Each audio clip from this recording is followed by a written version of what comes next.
Part A. Elaborate the following 5 questions. 1. Karimnagar district faces adverse seasonal conditions due to failure of rains. Already it is a known fact that it is a very backward district. Due to drought, agricultural operations are not possible. All the wells in the district have gone dry. Even drinking water is not available. Draft a letter from the district collector of Karimnagar to the secretary to government explaining the conditions and requesting for immediate relief. Relief may cover provision of funds for road works, necessary water works, and to give jobs to the agriculturists, opening of fair price shops to supply food grains at cheaper rates to poor people, and also to waive the recovery of loans given by the government to the farmers. 2. Draft an advertisement calling for applications from qualified candidates for the post of principal, Narayana Junior College, Hyderabad. Candidates should be preferably a first class in Master of Administration and at least 10 years experience as lecturer is essential. He should also have not less than 5 years administrative experience as vice principal or head of a department. Preference will be given to those who have already acted as principal of a college. Remuneration will be given according to experience and qualifications. Aptitude for hard work and pleasant personality is essential. Age should not be above 50 years. Applications furnishing particulars of age, qualifications, and experience shall reach the Director, Narayana Group of Institutions, Personal Department, before 10th August. 3. Write a letter to editor of a daily welcoming the staggering office hours in all polytechnic colleges in the newly formed state of Telangana. Suggest a slight modification in the college hours with regard to the colleges situated in the outskirts of the Hyderabad city, as during the ordered times bus facilities or any other transport facilities are not available. Mention that it is not convenient for both the students and the staff to attend college in the times specified in the order. Due to this situation, the Director of Technical Education may be requested to consider the change in office hours from 10 am to 5 pm and enable them to attend their jobs without any delay and negligence. 4. Sealed tenders are invited from the principal, Government Polytechnic, Suryapeta, for the supply of electronic measuring instruments and some specified electrical equipment. Last date for receipt of tenders is 10th May. Tenders received after the last date will not be considered. Tenders will be opened on the above date at 5 pm in the presence of tenderers or their representatives. Tenders in the prescribed format are available from the undersigned on payment of rupees 500. Price of tender documents are not refundable. Crossed check for rupees 1000 being the earnest money deposit should accompany the tender application. Right to accept or reject the tenders is reserved with the principal without assigning any reason thereof. Draft tender notice. 5. Draft a letter from Uma Agencies Limited, Chennai to Kumar Traders, Industrial Estate, Hyderabad.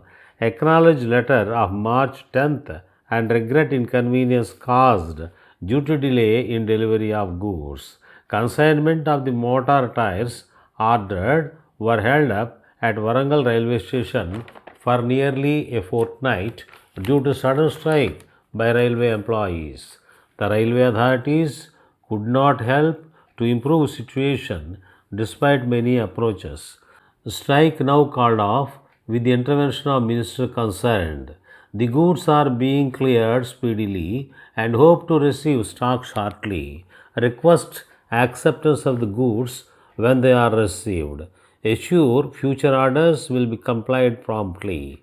Hope realize the situation which is beyond control under which delivery schedule was delayed causing inconvenience. Part B. Condense the following. Ladies and gentlemen, I have great pleasure in taking part in the seminar on unity and integrity of the country. During the discussions that were held this morning, this subject was dealt with by men of experience in different walks of life. I am sure their views will be taken into consideration. I would like to share with you some of my thoughts in this matter. In the first place, when we talk of unity, some may wonder why this is talked about over and again at a time when we are already united. But as one who is interested in the unity and progress of this country, I request them to look at this matter from a long range point of view because I have a feeling that there are some sections of the society here and there which are trying to disrupt the unity of the country. I agree that popular governments are functioning both at the center and in the states, and they are doing their best to meet the needs of the people and to raise their standard of living by implementing a number of schemes. In spite of this, due to the growing needs of the people, they expect more and more from the government. How this can be done is the main problem. It is also seen that we have not been able to progress to the desired extent. One of the reasons for this situation is when there are floods in some parts of the country and drought in some other parts, we see that large sums of money are spent by the government in order to give relief to those affected by natural calamities. While doing so, it is very often seen that the available funds are not sufficient to meet the needs of the people and there are grievances here and there. Taking into consideration these aspects, the government and the people have to work together to make best use of the natural resources and increase the national wealth.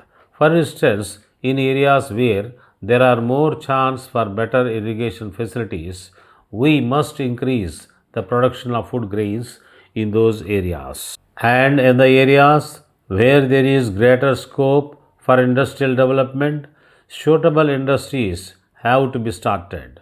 It is only by such a determined effort the nation can progress.